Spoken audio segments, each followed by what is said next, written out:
Bom dia, pessoal, tudo bem? Estamos de volta aqui para mais uma live.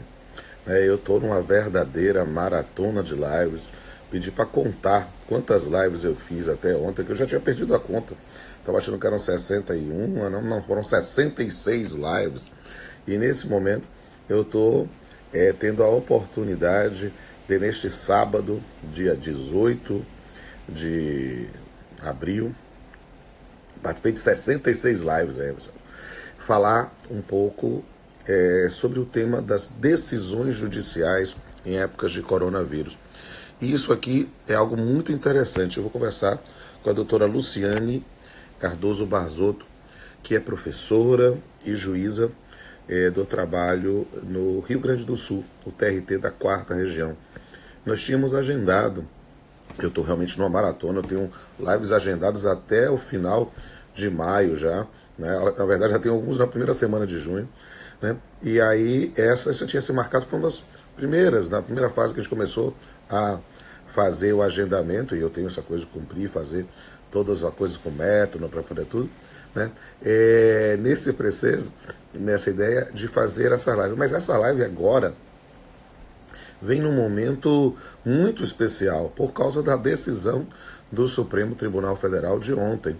Então aqui eu estou vendo aqui meu amigo Dalegrave, Zé Afonso Dalegrave Neto, que já está agendando comigo. Ele é mais contido do que eu. Disse aí, só faz 2 lives por semana, alguma coisa assim. Então eu digo, eu estou esperando surgir uma vaguinha na na agenda dele para que possamos fazer juntos. E nós vamos começar a fazer aqui. Já chamei a professora Luciana. Olha ela aí. Bom Professora, dia, olá, minha colega, tudo bem? tudo bem? Ótimo. Coloque na vertical, senão a senhora vai sair, vai sair de lá. Assim, perfeito. Ótimo. Tá ouvindo bem? Sim, muito bem. Tá vendo? Obrigada. Ótimo. Bom dia, então. Bom Vamos dia. começar a nossa live. A professora Luciane, ela é muito dinâmica, né? E atua também no magistério e na magistratura. E transformou essa live também numa atividade de extensão. Então, vamos ter muita gente aqui de diversos campos, não somente do direito, mas de outros campos das ciências sociais aplicadas, para a gente bater um papo. E, na verdade, eu estava falando aqui, professora, que essa live veio assim num momento muito especial. Né? Por quê? Porque eu tenho, para a questão do método, as pessoas perguntam como é que eu consigo fazer tanta coisa ao mesmo tempo. Eu digo, é tudo método, paixão e prioridades. Eu vou olhando cada um, colocando numa agenda para cumprir e atender todo mundo, né? E essa live a gente já tinha marcado há algum tempinho, né? Mas ela veio, acabou sendo uma live muito, muito especial, porque é uma live pós-decisão do Supremo Tribunal Federal sobre a ação direta de constitucionalidade ajuizada em face da MP 936. Então, nesse ponto, nós temos aí um universo muito grande de temas para esclarecer ao cidadão, à cidadã e os alunos e alunas que estão aqui participando, não é mesmo? Sim. Essa é a ideia da live. Então, eu vou dar a oportunidade aqui para a senhora falar um pouquinho, fazer uma saudação a todo mundo. Já temos mais de 100 pessoas ao vivo. Depois eu vou explicar para ti como funciona. Né? Eu estou brincando com amigos e amigas que eu estou assim desbravando novos mundos que muitas pessoas nunca tinham feito live na vida e estão perdendo a virgindade comigo. O Anderson Schreiber fez a primeira live da vida dele comigo.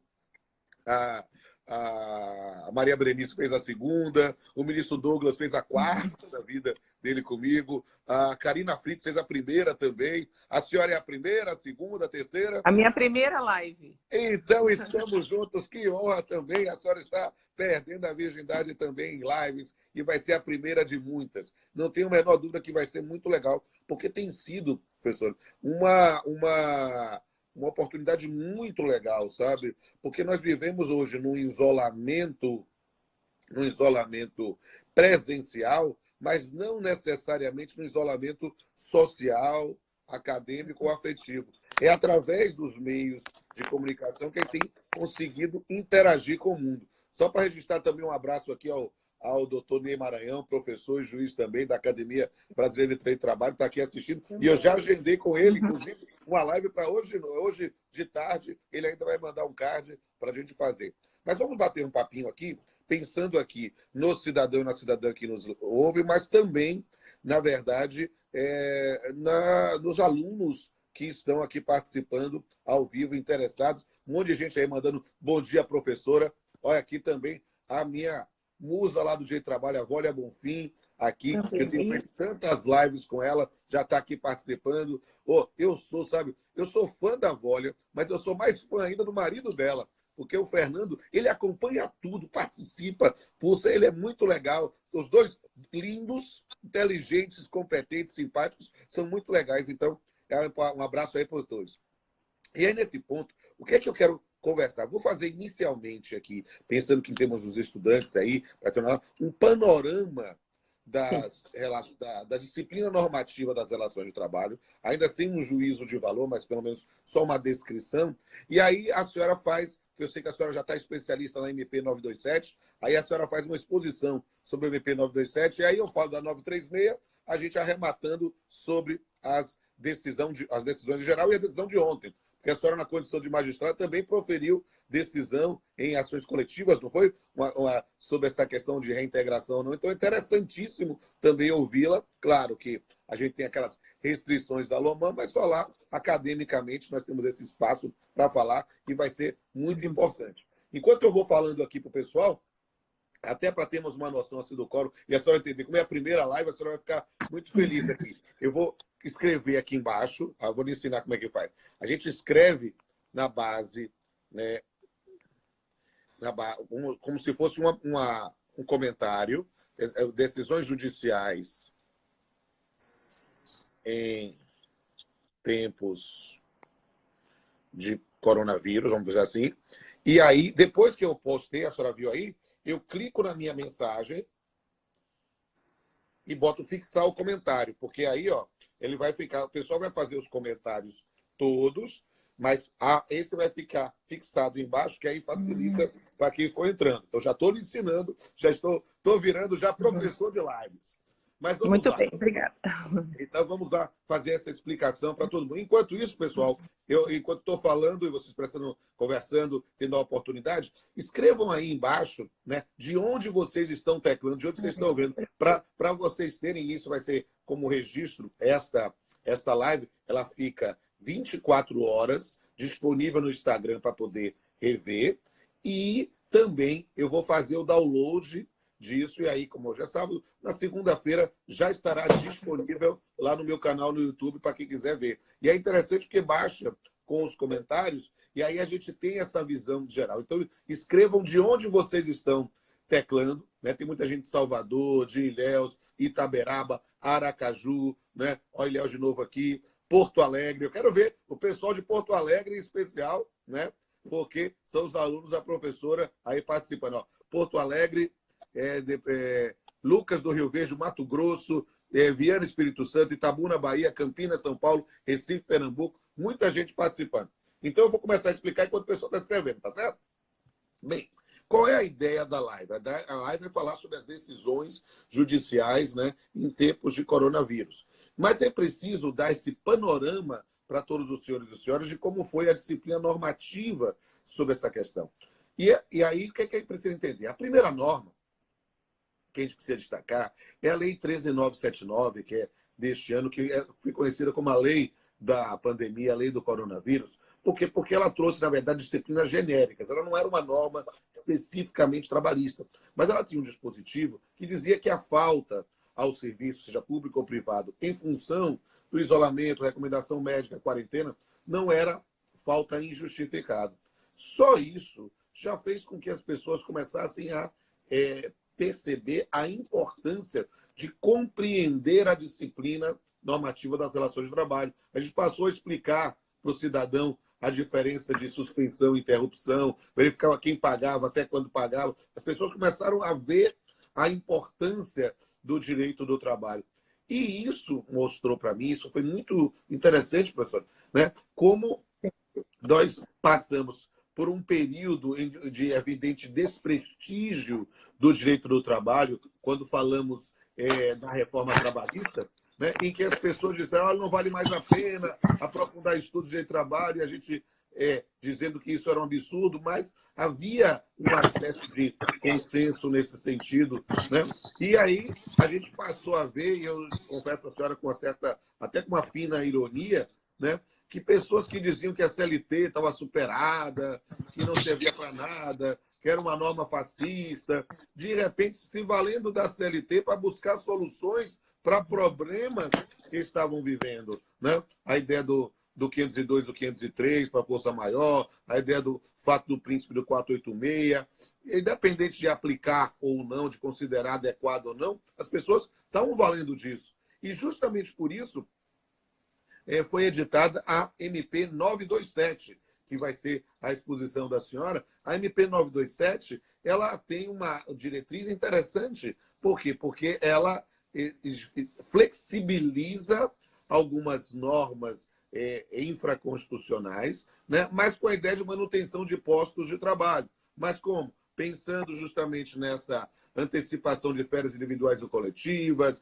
a questão de unilateralmente colocar os trabalhadores em teletrabalho, home office, a própria noção da compensação dos feriados, do banco de horas, realmente fazendo várias questões sobre isso. Mas tinha o malfadado artigo 18, né, que trazia a possibilidade de uma suspensão do contrato de trabalho, né, de 1 a 4 meses, sem nenhum tipo de remuneração. Isso gerou uma grita tão grande, uma resistência tão grande, que o senhor presidente da República, no seu diário oficial particular, que é o Twitter, já disse, vou revogar. E realmente, em menos de 24 horas, revogou a medida provisória 927, fazendo a medida provisória 928, né, no dia seguinte, dia 23 de março. E, dentro dessa linha, simplesmente para revogar o dispositivo. Mas a gente já via, o que foi muito interessante do ponto de vista técnico, a senhora que vai falar, como a MP 927 ela tem peculiaridades, não é mesmo?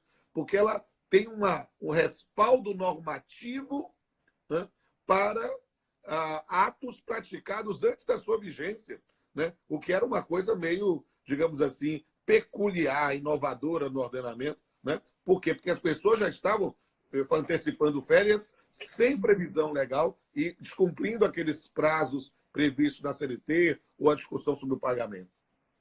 Só que, ao mesmo tempo, já se via na sociedade a ideia de dizer, olha, que talvez só a MP 927 não fosse suficiente. Talvez fosse necessário, sem extinguir postos de trabalho, pensar em formas de redução salarial ou suspensão. E isso veio pela MP 936, que gerou também profunda resistência por uma excepcionalidade. As pessoas estão chamando isso de jurisprudência da crise, algo a se questionar, refletir, a analisar criticamente, né? Porque admitia, de certa forma, violando o artigo 7º, inciso 6º da Constituição, uma redução salarial pela via individual e não pela negociação coletiva, como consta na Constituição. Isso gerou uma ação direta de constitucionalidade, a 3636, e essa ação direta de constitucionalidade veio especificamente com uma... As pessoas diziam, olha, ele nem vai andar porque nesse ponto já tinha uma anterior sob a MP 927, que era o ministro Marcola, era o relator, as pessoas disseram, não, ele provavelmente vai reunir os processos. Surpreendentemente, o ministro Ricardo Lewandowski proferiu uma liminar, né, determinando que, sem supressão de texto, sem declaração de inconstitucionalidade propriamente dito, mas fazendo uma interpretação conforme, dizendo que era preciso não somente a cientificação do sindicato no prazo de 10 dias, como estava na MP, mas que ele convalidasse ou assumisse a negociação coletiva. Essa decisão foi mantida em sede de embargos declaratórios pelo próprio ministro, como esclarecimentos, embora ele diga que não tenha acolhido os embargos, esclareceu alguns pontos que eram realmente obscuros na decisão, mas foi submetida a plenário, que a votação começou quinta-feira e só teve na quinta-feira o próprio voto do ministro Ricardo Lewandowski, mantendo a linha da sua liminar. Só que, na votação seguinte, que foi no dia posterior, ou seja, ontem, o Supremo Tribunal Federal, por 7-3, entendeu que a MP 936 era constitucional. Ou seja, que, em função de uma ideia de realismo jurídico, uma ideia de situação da pandemia, era possível, sim, admitir a validade dos acordos individuais para isso. Há outras normas que são importantes para uma visão geral, notadamente a MP 944, 945 e 946, mas a gente está mais interessado na compreensão das decisões judiciais. E aí, por isso, e é uma live dividida aqui, eu passo a bola aí para a professora Luciane poder, Luciane Cardoso Barzotto, vou botar o nome completo, e aí dizendo para todo mundo, gente, nós temos umas 130 pessoas simultaneamente aqui, e aí eu não bloqueei os comentários, então todo mundo pode escrever à vontade. Então, o que é que eu peço a cada um de vocês? Sigam aí a professora no Instagram, né? A Luciane Cardoso Barzotto, o Instagram dela é Barzotto, Luciane Cardoso, né? E aí, me sigam no Instagram, R. Pamplona Filho, né? E vejam em especial meus dois canais no YouTube, o canal Pamplona e o canal Papeando com Pamplona. Por quê? Porque todas essas maratonas de lives, essa é minha live número 67, eu fiz 66 lives até ontem, né? Estão sendo baixadas lá no meu canal. E aí nós vamos ter a oportunidade, efetivamente, de rever e aprender e revisar essa matéria. Professor Luciano, ajeitou aí seu mais celular, ou menos, porque está indo. O importante é deixar paradinho para o pessoal poder ver e ouvir melhor. A palavra é sua, professora. Então, professor Rodolfo, muito obrigada por ter me convidado para essa live. Eu acho que eu devia isso para os meus alunos que estão em EAD, então por isso fiz. E também me obrigou a estudar a matéria. A primeira coisa que eu acho importante, que ontem saiu uma notícia da OIT, que 81% da força de trabalho do mundo está em zona de confinamento, seja obrigatório ou seja facultativo. O que significa isso? Que nós não estamos vivendo uma situação normal. Então, eu acho importante que as coisas sejam colocadas nesse contexto.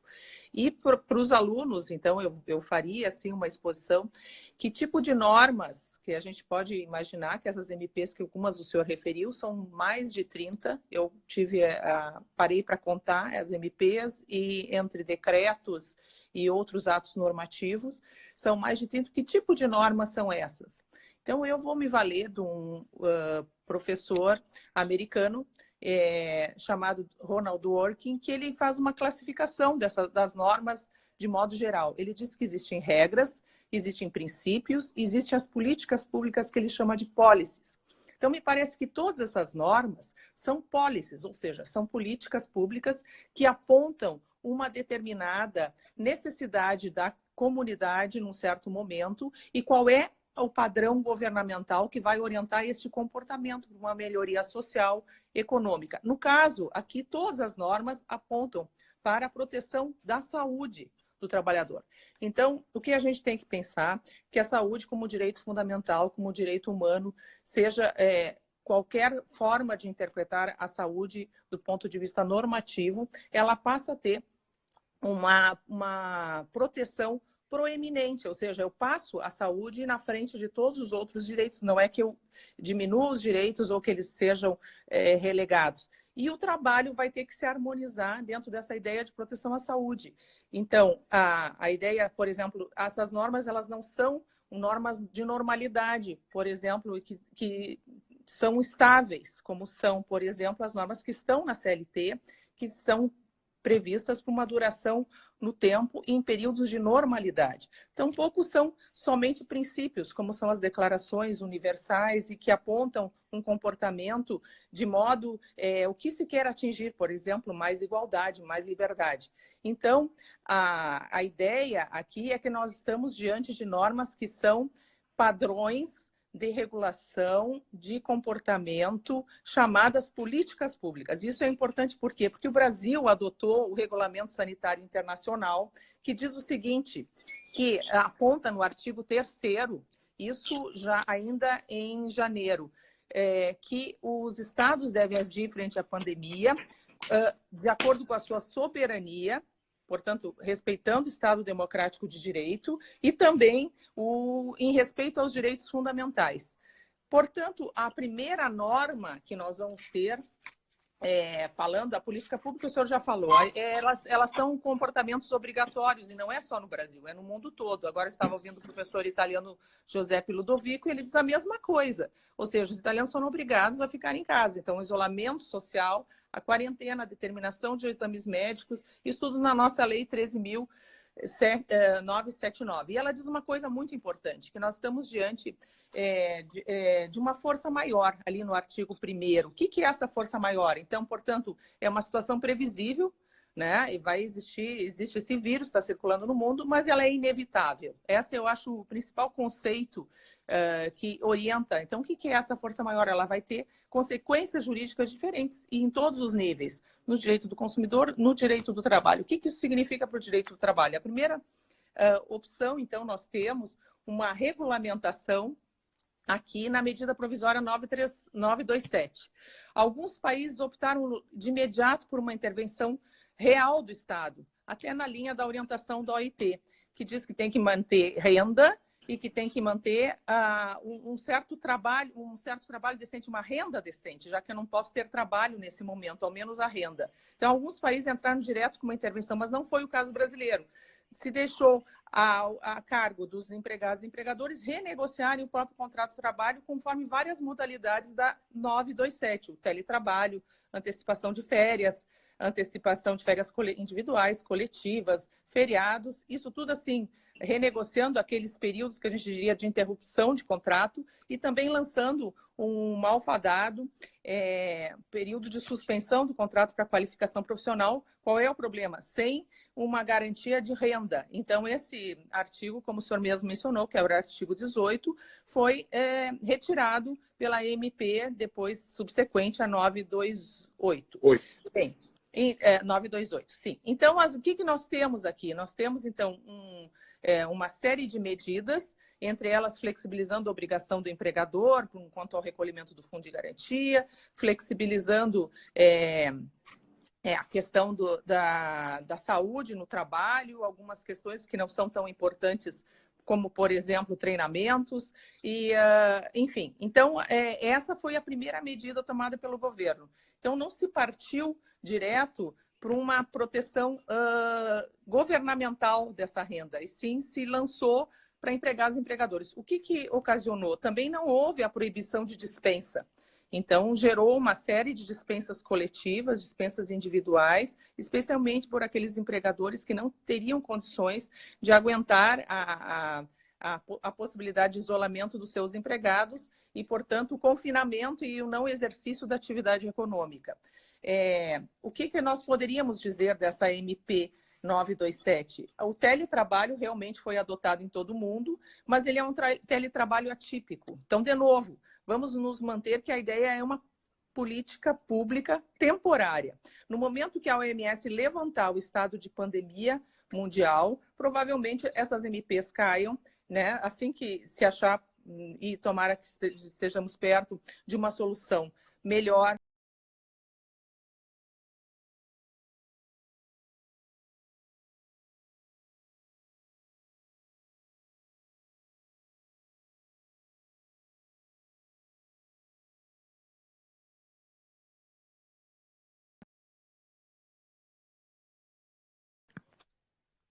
Eu já voltei, vamos lá.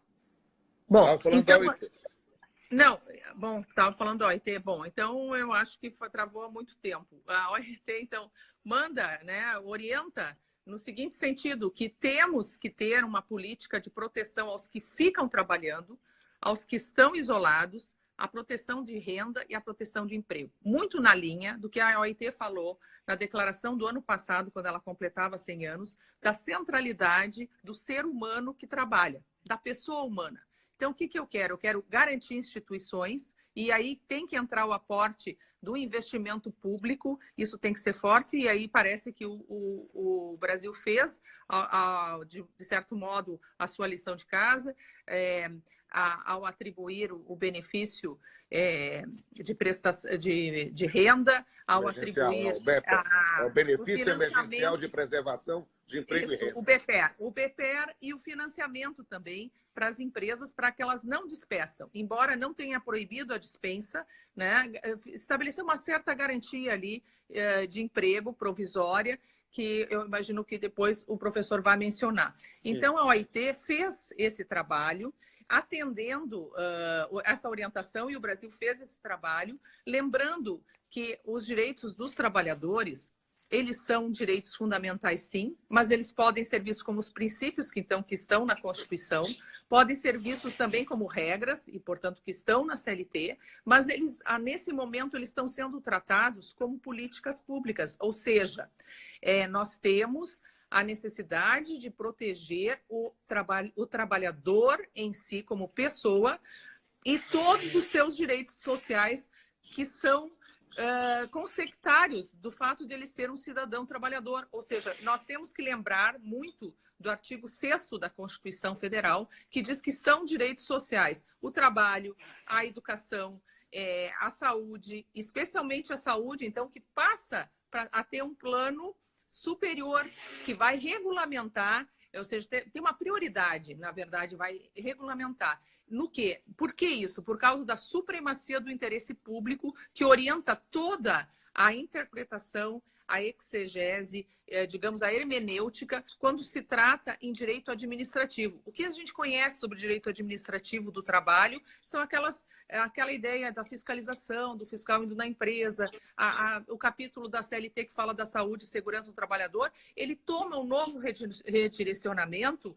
Por quê? Porque agora eu tenho um problema de saúde pública que ultrapassa os muros da empresa e atinge toda a sociedade. Portanto, como algum dos ministros relatou na decisão de ontem, nós temos que interpretar a Constituição no seu conjunto. Não significa que estamos colocando essa Constituição, derrogando a Constituição, mas significa que nós estamos num momento diferenciado. Portanto, nós temos que ver as coisas nesse contexto, tá? Da diferença, da excepcionalidade e também conforme os padrões de interpretação de uma certa forma do direito administrativo, que garante a supremacia do interesse público, que, aliás, não é diferente do que a CLT fala, por exemplo, no artigo 8º. Como é que eu devo interpretar as normas do direito do trabalho? Sempre de forma que nenhum interesse particular ou interesse de classe sobrepuje, se torne superior ao interesse público, que agora parece que se torna relevante. Vamos garantir o maior número de vidas possíveis, a saúde possível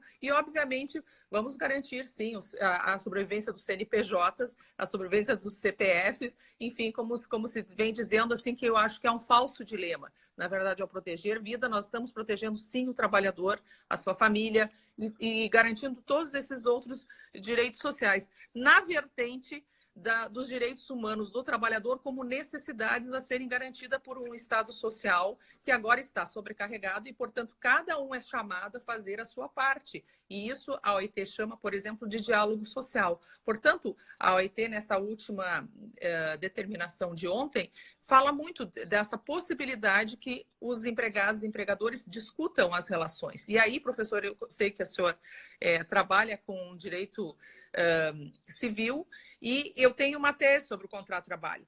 Para mim, o contrato de trabalho ele é absolutamente relacional. O que significa? É um contrato de longa duração, que se prolonga no tempo e que, portanto, as suas cláusulas, há uma inovação implícita. Nós estamos sempre repactuando esse contrato porque ele envolve a vida do trabalhador. E, portanto, ele necessita, especialmente nesse momento de crise, uma repactuação, mas vendo as reais necessidades, sem que se coloque falsos interesses, ou seja, teremos que ver realmente qual é o interesse daquele trabalhador naquele momento. E isso que é a dificuldade, por exemplo, de se saber esse real interesse. não é? E lembrando que se a Constituição também tem que ser interpretada conjuntamente, nós temos muito que lembrar o preâmbulo, que dá uma missão para o povo brasileiro, para os constituintes, enfim, para a nossa sociedade. E o que diz essa... Eu vou me permitir aqui a ler, tá? Porque acho muito importante o que diz a nossa Constituição. Está aqui, a minha...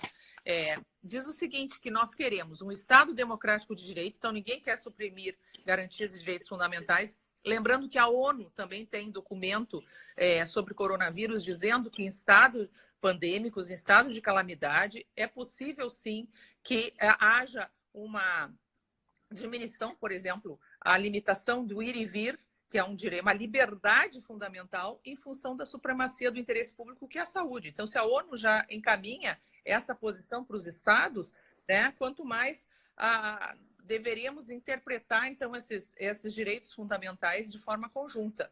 Então, o que diz o preâmbulo da nossa Constituição para dar esse norte interpretativo? Diz o seguinte, nós estamos instituindo pela Constituição um Estado democrático de direito destinado a assegurar o exercício dos direitos sociais e individuais, a liberdade, a segurança, e aqui importante a segurança nesse momento, o bem-estar, o desenvolvimento, a igualdade, a justiça, como valores supremos de uma sociedade fraterna, pluralista e sem preconceitos, fundadas na harmonia social e comprometida na ordem interna internacional com a solução pacífica das controvérsias. Ou seja, nós queremos solucionar esse momento de controvérsia, queremos discutir essas políticas públicas da melhor forma, mas temos que colocá-las de novo num contexto de supremacia do interesse público, que é a saúde. Então, acho que, assim, a MP 927, do ponto de vista tecnicamente trabalhista, fez isso,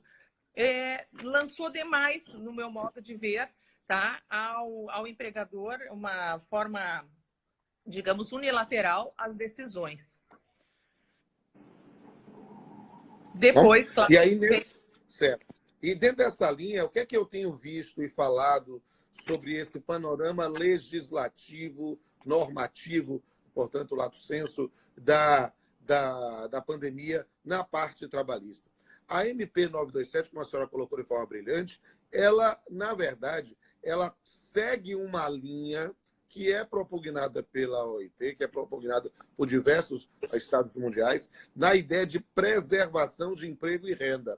Por quê? Porque a MP 927, como a senhora colocou bem, admite uma flexibilização da legislação trabalhista infraconstitucional para admitir, sem violação ao artigo 468 da CLT, né, uma possibilidade de atuação unilateral pelo empregador para determinadas regras, modificando, né, fazendo como a senhora achei muito interessante, uma inovação, né, de determinadas relações jurídicas obrigacionais, quando pensamos as férias que eu tinha que pagar imediatamente e depois agora eu vou pagar junto com o salário e o terço mais à frente, ou seja, sem abrir mão de créditos trabalhistas, de pagamentos, remunerações, apenas diferindo o pagamento, isso de forma unilateral. Só que dentro dessa linha, né, e isso tem sido aplicado, e recomenda-se que se aplique em situações de efetiva necessidade, porque ela mantém os postos de trabalho e mantém o pagamento normal dos trabalhadores. Só que a 936, cuja constitucionalidade foi declarada ontem pelo Supremo Tribunal Federal, né, ela já vai numa outra linha, né, qual é o ponto diferencial das medidas da 936 para a 927? A ideia de que não é unilateral, mas sim através de um negócio jurídico. Negócio jurídico de natureza individual, ou seja, empregado e empregador, e toda a discussão sobre realismo jurídico que a gente tem travado, né, é justamente nesse ponto. Mas é negócio jurídico. A ideia especificamente aqui, para que se possa resolver, amenizar a situação, e aí o governo finalmente assumindo alguma responsabilidade no pagamento aí do BEPE ou BPE, a depender do acento ou do sotaque, né? Nesse ponto, nesse benefício emergencial para a preservação de emprego e renda, que bem interessante falar isso, esclarecer, notadamente para os seus alunos aí, o pessoal que não for da área especificamente de direito, que não é um seguro-desemprego. Por quê? Porque seguro-desemprego parte do pressuposto que está desempregado, e não está. A ideia parece um seguro-desemprego, para quem tem minha idade para cima, a gente lembra daquela propaganda do Denorex, parece, mas não é, né? Pensando nesse ponto, porque é calculado com base no seguro-desemprego. Claro, quem tem nesse ponto recebendo salário mínimo, acaba tendo uma recomposição quase integral. Mas, para quem recebe a mais, é apenas uma situação de amenização por causa de uma situação temporária. Temporária. A lógica é que tenhamos sempre em mente a lição de Lulu Santos e Nelson Motta. Nada do que foi será de novo do jeito que já foi um dia, tudo passa, tudo sempre passará. E a vida vem em ondas como um mar. São nessas ondas que nós precisamos entender essa questão. Para quê? Para que efetivamente possamos compreender o panorama normativo. Mas aí eu vou para a provocação para a senhora, especificamente falando sobre as decisões judiciais que a senhora tem visto sobre esse tema. O que a senhora tem visto sobre essa questão e gostaria de destacar? Bom, em primeiro lugar, assim, eu selecionei um pouco que tipo de normas estão sendo invocadas, né, nestas decisões. Então, o que nós temos? Por exemplo, eu vou primeiro falar das normas, depois eu falo das decisões em si. Certo. E aí, só enquanto a senhora está procurando aí, eu vou mandar um abraço aqui para o professor Luciano Martinez, que estava fazendo uma live agora há pouco com o professor Ludovico, lá da Itália, e saiu, terminou a live e veio aqui participar conosco. Irmão, um abraço para ti. Já fiz live com ele, vou voltar a fazer, meu melhor amigo, meu parceiro em diversas instituições, na magistratura, no magistério, na Academia de Letras Jurídicas, na Academia Brasileira de Trabalho. É uma pessoa que merece sempre nosso carinho. E que é fã da senhora também. Fez um autoelogio aqui. Depois a senhora, quando olhar, terminar na nossa live, a senhora olha aqui no Instagram ou no canal do YouTube e vai ver os comentários. Estão muito legais mesmo. E quero que todos os alunos da professora que estão assistindo escrevam aí, mandando um abraço para a professora, para ela ver que vocês estão aí. Vamos lá. Professora, fala sobre as decisões e as normas. Então, é o seguinte. Primeiro, uma norma que às vezes não se tem referido muito, mas que eu vou mencionar, é a seguinte. Lembrando que nós estamos, então, diante do direito administrativo do trabalho, que nós estamos diante de políticas públicas, vale a pena recordar aqui o artigo 22 da Lei de Introdução de Normas do Direito Brasileiro, que diz o seguinte: na interpretação de normas sobre gestão pública, que é o caso, serão considerados os obstáculos e as dificuldades reais do gestor, as exigências das políticas públicas a seu cargo, sem prejuízo dos direitos do administrado. Aqui alguém já perguntou aí como é que fica o princípio da ponderação. As decisões aqui devem ser tomadas. Aqui nós temos uma linha, na linha do artigo 22 do Código Civil, nós temos também a Lei 13.979, ela dá uma dica, ali no artigo 3º, me parece, que diz o seguinte: as decisões devem ser tomadas com base em evidências científicas. Ou seja, não adianta eu determinar que a pessoa receba luvas se as luvas não são uma evidência científica que vão limitar a transmissão e a disseminação do coronavírus, por exemplo. Depois, isso do ponto de vista do direito administrativo. Do direito civil, lembrando sempre que no direito administrativo a supremacia do interesse da administração pública. Então, o que está em xeque aqui? A saúde, e a saúde do coletivo. Depois, no ponto de vista do direito civil, nós temos várias normas, e aqui eu poderia até deixar para o senhor, que o senhor é mais especialista do que eu, mas eu vou mencionar o artigo 321, a função social do contrato de trabalho. Então, isso apontaria aqui que o emprego seja mantido. Então, que essas novações do contrato, as alterações do contrato, né, embora bilaterais, unilaterais, elas sejam feitas de qualquer forma para que se mantenha o emprego com esse aporte do Estado e do governo. Então, o 321 tem sido mencionado muito a teoria da imprevisão, do artigo 317 do Código Civil, a possibilidade do empregador não responder pelo caso fortuito, que isso se não houver por ele se responsabilizado, alguém tem alegado, mas no caso do direito do trabalho, que está ali no artigo 393, no caso do direito do trabalho, essa regra não vem sendo aplicada, porque o empregador é que arca com os ônus do empreendimento, inclusive, e nessa situação de extremo risco, que é essa força maior. Depois, ainda, temos no direito processual civil, tá? E aí eu vou entrar nas decisões, só para vocês terem uma ideia, o que está se pedindo? Que o empregador forneça EPIs, que o empregador forneça, no caso que caiu na minha vara, ali na 29ª Vara do Trabalho, foi pedido que os empregadores fossem colocados em teletrabalho por um sindicato. E essas pessoas eram contadores. E eu posso mencionar porque a decisão, inclusive, já está arquivada. O que aconteceu? Se a gente for olhar a 927, ela determina que é uma decisão unilateral do empregador. Porém, a empresa, atenta aos comandos de isolamento social, instituiu, em seguida, esse teletrabalho. Então, portanto, se eu fosse julgar, em tese, seria improcedente pela MP.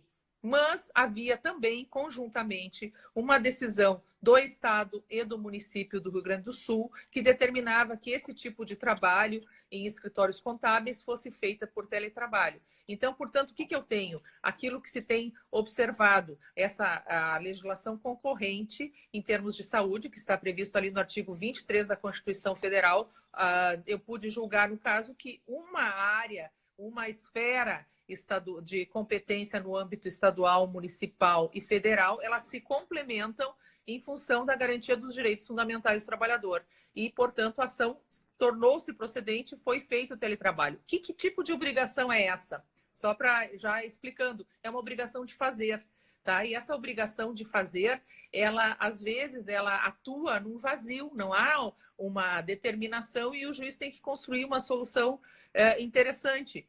Porque o juiz não pode dizer, não, isso não está em lei nenhuma, eu não tenho como julgar. Isso é a questão do artigo que está prevista no artigo 140 do Código de Processo Civil, que o juiz não pode se eximir, ou seja, se retirar da decisão sem lei. Então, há uma necessidade de construção. E a construção virá, de preferência, se colocarmos as partes para conversarem isso. Nesse ponto, o nosso tribunal aqui, através das mediações, está fazendo um papel importante de colocar por videoconferência. Eu vou fazer, inclusive, uma live com o doutor Francisco Rossal, vice-presidente do seu tribunal, né, que é uma pessoa extremamente elegante, encantador, e justamente falando sobre essa atuação. Eu fiz uma live com o seu colega também, o Rodrigo Trindade, e ele falou dessa dispositivo que eu achei sensacional do TRT da Quarta, uma medida que merece meu aplauso, colocando lá no próprio site a possibilidade para otimizar a questão da negociação coletiva. Por quê? Porque as pessoas, eu acho que nós estamos num mundo muito complicado, professora, que as pessoas querem soluções não somente rápidas, mas simplistas. E aí, por exemplo, estamos dizendo, olha, a MP 936, né, do jeito que foi prevaleceu na decisão de ontem, ela está acabando com a atividade sindical, acabando com o poder dos sindicatos. As pessoas estão falando isso. Isso é leitura simplista e inadequada. Por quê? Porque, na verdade, ela está, sim, acabando com sindicatos que fazem atividades antissindicais. Querer cobrar para poder fazer negociação, colocar nesse ponto o empregado e o empregador como refém, quando ele já está cumprindo a sua missão, demonstrando a sua atuação, ganhando legitimidade social, e justamente por quê? Porque o sindicalismo de verdade, nessa noção, vai ser, ao contrário, fortalecido, porque a MP 936 não houve nenhum tipo de modificação nesse ponto sobre a necessidade de cientificação do sindicato no prazo de 10 dias. Para quê? Para quê? O sindicato é arquivo? Não! O sindicato para acompanhar cada um desses acordos, porque a situação é excepcional e havendo situações de manipulação, de desvio de finalidade, de alteração da verdade dos fatos, para usar uma expressão de Ponte de Miranda, uma alteração do suporte fático que autorizaria a negociação, poder denunciar, poder atuar. Então, nesse ponto, é preciso entender justamente essa atuação. Por quê? Porque a gente vive um mundo estranho, né, professora? As pessoas, nós estamos há anos no Brasil num estímulo a uma dicotomia de mortadelas e coxinhas. Quem faz algum tipo de aplauso, alguma iniciativa governamental é tido como bolsomínio. Quem faz luta por políticas sociais é tido como petralha, quando nós, na verdade, não somos nem mortadelas, nem coxinhas, mas não queremos ser pamonhas. Nós queremos entender efetivamente o que está acontecendo e explicar para o cidadão, nesse ponto, quais são os seus direitos. Muito bem, professor. Eu gostei disso. Não. Então, assim, o judiciário está tentando, então, explicar para o cidadão, né, ao lado dos sindicatos, ao lado de cada um com as suas forças, e isso, de novo, demonstrando que a OIT fala sobre diálogo social. Quais são os problemas das nossas decisões? Não que eu seja a pessoa para dizer quais são os problemas.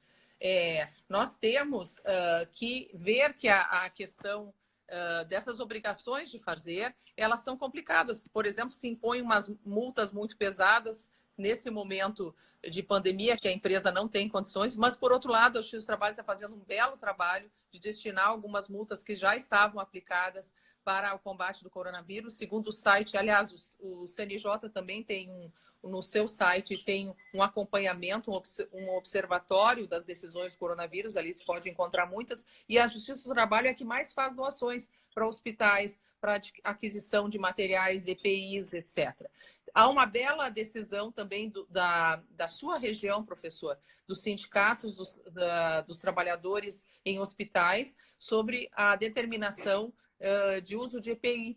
Então, também temos aqui no nosso estado decisões individuais e decisões coletivas, por exemplo, afastamento de trabalhadores com mais de 70 anos, afastamento de trabalhadora para amamentar, o fornecimento de proteções adequadas. Também temos, assim, a nível do regional, que por enquanto ainda chegam questões de mandado de segurança, belas decisões aqui, por exemplo, eu vi da SDU do desembargador Roger Vilarinho, atribuindo um equilíbrio, né? Ou seja, a questão utilizando a equidade para ver em que medida algumas questões que foram determinadas ao empregador não podem ser cumpridas ou não necessitam ser cumpridas. Por exemplo, se a pessoa foi colocada em teletrabalho, o empregador, por exemplo, não precisa tomar algumas atitudes que são determinadas apenas para o trabalho presencial. Então, são coisas de bom senso. Lembrando aqui que há um dispositivo também no CPC, que agora torna-se importante, que diz o seguinte, o juiz deve julgar conforme as regras de experiência comum, ou seja, ele deve olhar aquilo que acontece, né? E dentro dessa experiência, ver se aquilo ali vai ser útil, de novo, tendo como telos a supremacia do interesse público e, obviamente, a dignidade e a manutenção dos direitos fundamentais, assim como diz o regulamento internacional sobre saúde da própria OMS. Eu tenho que ter esse telos, mas eu tenho que lembrar, de novo, que se tratam de normas políticas, de políticas públicas. Tá? Então, é nesse sentido, transitórias, que esperamos que termine logo, e é essa que seria, digamos assim, o foco. E essa vai ser a missão dos sindicatos e do Poder Judiciário na exigibilidade digamos assim, da mens legis. Eu não vou chamar de mens legis, porque, na verdade, todo o espírito dessas políticas públicas no sentido da limitação. Passada esse período de anormalidade e construída uma nova normalidade, nós vamos ter um novo normal, nós vamos atuar nisso. E eu não tenho dúvidas que o Poder Judiciário vai ser chamado a decidir muitas questões quando vivemos uma nova realidade. Deixa eu fazer aqui também um abraço aqui para a desembargadora Tânia, aí do TRT da Quarta, hoje, conselheira do CNJ, que está nos assistindo também, e eu vou fazer uma live com ela também, vai ser sensacional. E eu tenho que dizer que a gente já está chegando ao final aqui da nossa live, no Instagram, há um limite do tempo, mas quero dizer, professora, que foi um prazer enorme tê-la aqui. A primeira vez da senhora numa live comigo, vamos deixar aqui na história. E quero dizer a todos os colegas, a todos os amigos, amigas, alunos e alunas que estão assistindo, que sigam aí a professora Luciane, que é professora e é magistrada, atua na teoria e na prática. Sigam aí no Instagram, me sigam também no R. Pamplona Filho. Essa live vai ficar gravada aqui nas próximas 24 horas, você pode rever, e eu vou fazer o download, né, com a doutora Larissa Leite, que também está aí participando, e colocar lá com a minha assessoria de comunicação no canal Pamplona, que é o meu canal no YouTube. Se inscrevam lá nos canais, vocês vão ter a oportunidade de ver e rever muitas manifestações nesse período que, já que estamos em isolamento presencial, devemos não nos isolar acadêmica e intelectualmente. É a oportunidade de ter a chance de construir uma nova realidade. Professora Luciane, que prazer fazer esse papo com a senhora. Quando a senhora vier à Bahia, vamos marcar um dia, talvez, para fazer um papeando com o Pamplona com a senhora, vai ser sensacional. Vou dar a palavra para a senhora para as suas considerações finais. Bem, então, assim, em época... Voltando ao nosso tema, decisões judiciais em tempos de coronavírus. Então, só para quem entrou no meio, para quem não lembra, lembrarmos que estamos diante de políticas públicas, que há, nesse caso, o interesse da supremacia da saúde, ou seja, o interesse público, eu quero garantir a saúde de todos, tá? E, se possível, na melhor medida do possível, garantir os direitos fundamentais, que isso é interessante e necessário a participação dos sindicatos, sempre serão bem-vindos. É interessante a participação da sociedade civil, como está se organizando. E, como diz a OIT, sem a solidariedade, nesse momento, não se ultrapassa a ponte para a proteção e a criação do emprego do futuro, que é um emprego que, segundo a OIT, quer que seja decente, ou seja, que seja justamente remunerado, e aqui nós temos a necessidade, então, que o governo, nesse momento, mantenha o trabalho decente pela renda. Nós temos a necessidade da não dispensa para manutenção da atividade produtiva, então, justamente remunerado em condições de liberdade, de equidade, de seguridade, basicamente, e em respeito aos direitos fundamentais. Então, o trabalho decente ele deve ser harmonizado, tornando os empregados, nesse momento, capacitando para esse futuro do trabalho. É uma capacitação forçada, provavelmente pelo teletrabalho, com muitas dificuldades e, com certeza, com interesse de superação, que é próprio do nosso povo brasileiro, do nosso cidadão. Nós temos que reforçar as instituições, então, ao contrário de fechar a empresa, nós temos que manter as empresas, manter os nossos tribunais que julgam e manter o direito do trabalho, harmonizá-lo com os princípios de sempre, que são os princípios protetivos, que é o princípio maior, que sempre informará e sempre informou, ampliar a proteção guarda-chuva, portanto, assim, a gente não falou nisso, mas o Corona Voucher é muito importante, que agora ampliou a proteção aos autônomos, aqueles que estão em trabalho automatizado, em trabalho da Revolução 4.0, trabalho informal, e reforçar políticas de crescimento inclusivo. Então, importante que esse financiamento venha de quem pode vir, que é o Estado. E que, obviamente, se algum sacrifício exista, que isso seja, então, interpretado de maneira a proteger o trabalhador, sim, mas contextualizando. É isso que seria, assim, a minha fala final. Agradeço muito essa oportunidade, assim, eu cumpro um papel de professor aqui com os meus alunos e dou uma satisfação nesse momento que estamos todos afastados. E, de novo, como eu digo, vamos manter uma atividade produtiva, vamos manter uma quarentena, um afastamento, um isolamento social produtivo, estudando. Aqui o professor Madeira diz: Estado e grandes fortunas, também sou favorável a essa ideia, que o Estado entre com grandes fortunas, enfim, que o financiamento venha de todas as áreas possíveis. Agora houve uma devolução aqui do dinheiro oriundo de corrupção, enfim, todo o aporte e a cooperação internacional é muito importante. Então, porque nós não estamos sozinhos. E a nossa legislação não está tão diferente das demais, pelo que eu estou percebendo. Portanto, o período é tenso para todos, não é um período fácil, nós não estamos adotando regras comuns ou normas comuns de trabalho, nem tampouco estamos diante somente de princípios, porque nós precisamos de uma atuação muito concreta do poder público. É isso aí. Bem, gente, vamos nos despedir, lembrando o Instagram da professora Luciane Barzotto, é Barzotto Luciane Cardoso. Se você tiver alguma dificuldade para ver, vê o card que eu coloquei da divulgação dessa live, tem lá o Instagram dela, é só clicar, vai aparecer. Veja no meu Instagram, R Pamplona Filha, e se inscreva nos meus 2 canais no YouTube, canal Pamplona e canal Papeando com Pamplona. Se alguém tiver dificuldade para localizar, me manda uma mensagem inbox no Instagram, que eu mando o link e fica ainda mais fácil. Um abraço a todos e todas. Obrigada pela participação de todos. Agradeço a todos. Amém. Um abraço, querido. Tchau, tchau. Obrigada. Tchau, tchau.